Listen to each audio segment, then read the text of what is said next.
Sir, excuse me. Okay na po yun, 20,000 basic. Nagawa na natin ang paraan na ikaw hindi na below minimum wage kasi 20,000 a month, basic pa lamang, hindi na po yan below minimum wage, right? Nakarang hearing, mga hearing, kung saan tayo po'y nakatanggap ng reklamo mula sa mga empleyado ng PAGCOR at ang reklamong yon ay nakatuon sa hindi makatarungang sahod at benepisyo. And that is the reason why we're here again today. And during the last hearing, I was promised by Mr. Alejandro Tenco, the chairman and CEO of PAGCOR, na he will deal with it. And today, he will give us an update as to the status of that complaint by PAGCOR employees, where a lot of them are not receiving the proper wages below minimum, as a matter of fact. So, Mr. Tenco, nasaan na po tayo? Nangako kayo sa amin, mababayaran na po sila ng tama at retroactive pa po ang gagawin ninyo. Ano na pong status? Magandang umaga po, Senator Tulfo.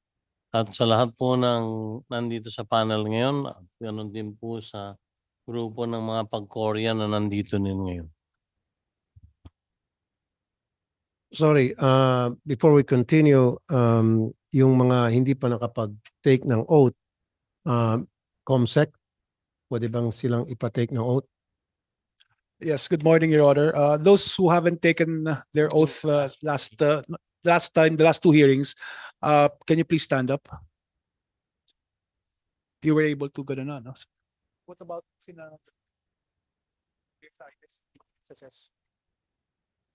Can you raise your right hand, please? Do you swear to tell the whole truth and nothing but the truth in this public hearing? Thank you.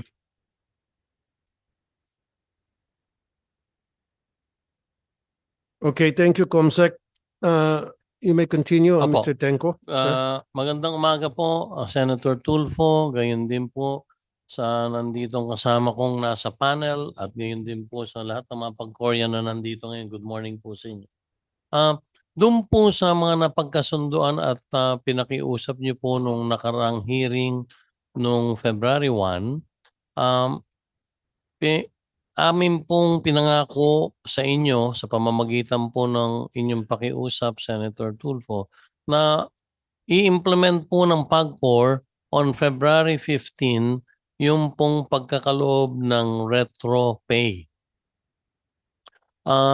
Tulad po ng ipinangako namin, Senator Tulfo, noong February 15, tinanggap po ng mga empleyado ang dalawang component doon sa kanilang payslip.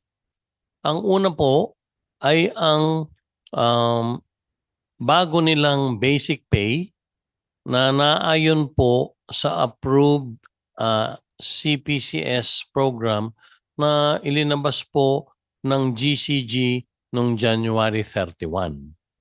So that is the first component. Yung second component po ay ang kanilang naging retroactive pay, 27 months po, from October 2021 up to December 31, 2023. Yung po ay 27 months at that, Senator, was the second component of their payslip. Ngayon, itatanong po ng karamihan, ano nangyari sa January 1 to January 31?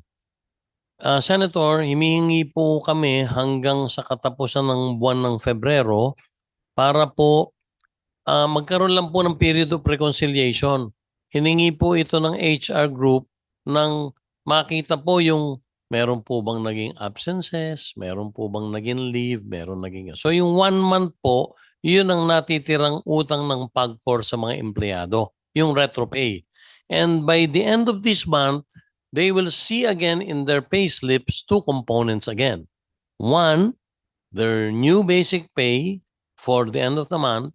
And the second component will be kung meron silang naging sa reconciliation, may lumabas bang hindi sila pumasok ng ilang araw between October 2021 up to December 31, 2024. Okay, thank you. So in short, ongoing na po yung ginagawa niyong adjustment Naibigay na po, sir. na ibigay na. Nun din po Okay, gusto ko lang po Opo. ipa-confirm sa mga empleyado nandito. Chairman ng Pagsaya, si Mr. Oscar Alvarez. Is it true, Mr. Alvarez? Thank you po, Mr. Chairman. Ako ay nagpapasalamat po kay Chairman Altenco at naibigay na at maraming pag-Korean po ang nagpapasalamat sa nangyari dahil sa tagal-tagal ng panahon ay natanggap nila yung retroactive. Pero po, aside from that, siyempre may mga ano pa rin na parang yung job grade 7 down, parang nabawasan pa sila sa kanilang sahod. At yun namang job grade 9, kasi bakante po yung job grade 8, parang break-even lang po kami. So hindi po siya tumaas talaga ng tulong. At pangalawa, Kasi ang gusto ko wala mangyari, Mr. Alvarez, I want to make sure na wala nang tumatanggap ng below minimum. Yun po very important to me. meron pa rin po. Meron pa rin. Oh, meron pa rin po. Mr. Altenco, meron pa rin daw tumatanggap ng below minimum? Ganito po, Senator. Sa pagkakaalam ko po, wala na. Pero, meron po tayong kailangang gawing appeal sa GCG doon po sa tinutukoy ni Ginoong Alvarez. Bakit po kailangan pa mag-appeal? Nasa batas natin, dapat wala nang Hindi po, Matanggap wala below pong minimum minimum. wage. May binabanggit po si Ginoong Alvarez na yung pong job grade 2 to 7, Senator, yung po ay nagkaroon ng tinamaan po dahil yung job grade 2 to 7 na lumabas po yung ATI ng GCG, nandito po at makukumpirma kay Chairman Marius, na yung po ang iaapela ng PAGCOR. Doon po sa ATI naman nila, nakalagay yon, Senator Tulfo, na everything is subject to validation. sorry sir, I don't want to be very technical here Yes. para mas madali maintindihan natin lahat. Yes, sir. Umpisahan natin doon sa wala na dapat na empleyado ng PAGCOR na tumatanggap ng below minimum wage. Sa pagkakalam, Sabi niyo po wala. Sabi Wala niya po. meron. Ano pong mga pwesto yon o position sa pagkakalam niyo, Mr. Alvarez, na mga empleyado, kasamahan mo na tumatanggap pa rin ng below minimum wage? Karamihan po ng mga tumatanggap po ng below minimum, karamihan po ng empleyado ng PAGCOR because sila pa yung nasa laylayan. Kaya nga Tama. po, sino-sino po ang mga pwesto ng department ng unit? Mga ano po, mga security, internal security po kasi nasa mga job grade. Kasi pag five sinabi sila. natin below minimum wage, that's below 570 per day. Opo. Kasi ganito po. Sir, sorry sir. Okay. Ano-ano po mga pangalan? Ano-ano po mga unit? Ano mga position? Yung tumatanggap pa rin as of now ng below minimum? Ito po si Gian. Example ko po. Job grade, ano ba bigay sa'yo? Ikaw, Mr. Samson, up to now, below minimum pa rin sa iyong payslip na bago, hindi pa nag-reflect yung increase Good na morning pinangako po, na sinasabi kanina Mr. Tenko. Good morning po, Mr. Chair. Bali po, sa akin po, from basic salary po na 10,598.98, ang basic salary ko po ngayon is 22,288 So na hindi po. na po below minimum So wage yung yan. basic salary ko po okay na po. Okay na. Sige po. Opo. Bali, based from basic. Okay na Kaso sir. Sir, pag-usapan lang natin yung Opo. minimum wage. Then, sir, Sir, sorry. So, sino-sino, okay na po yun sir kasi sa akin 20,000. po, sir, wala nga na nga po. Okay, Pero sir, excuse me. Okay na po yun, 20,000 basic.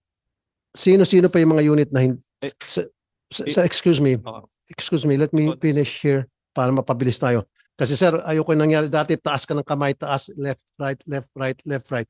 So, nagawa na natin ang paraan na ikaw hindi na below minimum wage kasi 20,000 a month, basic pa lamang, hindi na po yan below minimum wage, right?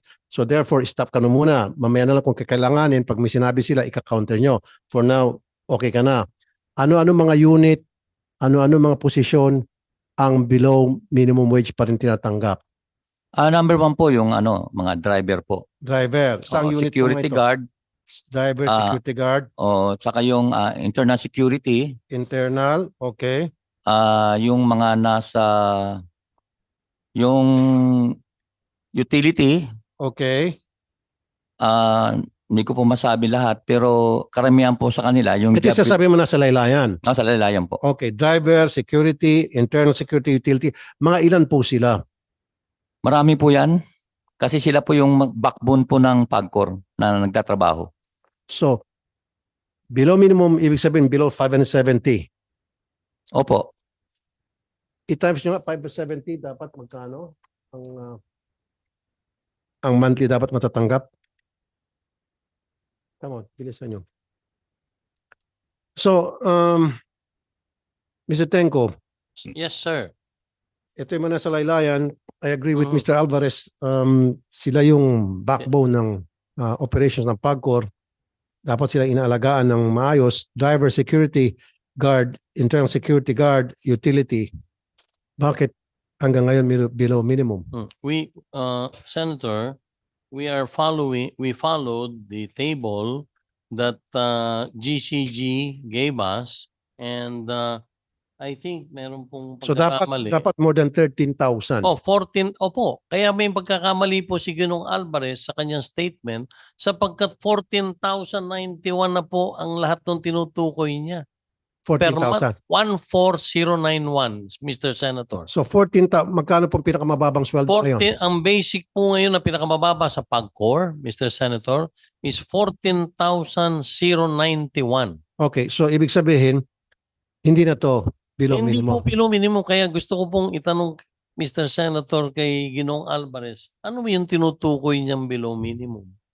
14,091 na po ang pinakamababa ngayon, Mr. Alvarez. Okay, sandali po. Okay, Mr. Alvarez, so ikaw, Mr. Samson, mukhang malungkot ka pa rin. 20,000 above minimum ka na.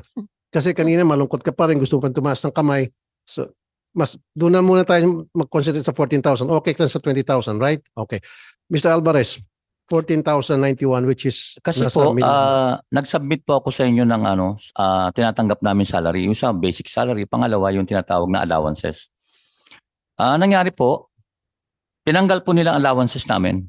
So lumalabas, Sir, ang gusto ko lang mangyari dito na yung basic salary dapat hindi bababa sa 13,680. Kung ang basic salary ng bawat empleyado ng PAGCOR, yung binabanggit ninyo ay 14,091, nasa minimum na po yun. Ang ilalakad na lang natin, sana magkaroon ng increase. Dapat hindi nakapeg na 14,000 forever. So dapat, you have to make sure, wag kang gaganon-ganon, sir. No, I don't like that. Parang friendship tayo, hindi tayo friendship. Okay. Dapat, every year, magkakaroon ng evaluation ng mga empleyado at yung magandang performance ng mga empleyado, bigyan ng increase. They deserve an increase. Especially itong mga driver, security guard, internal security, utility. Di ba? Kasi itong mga nasa loob ng casino, kuminsan sila nakakatanggap ng mga tip and all.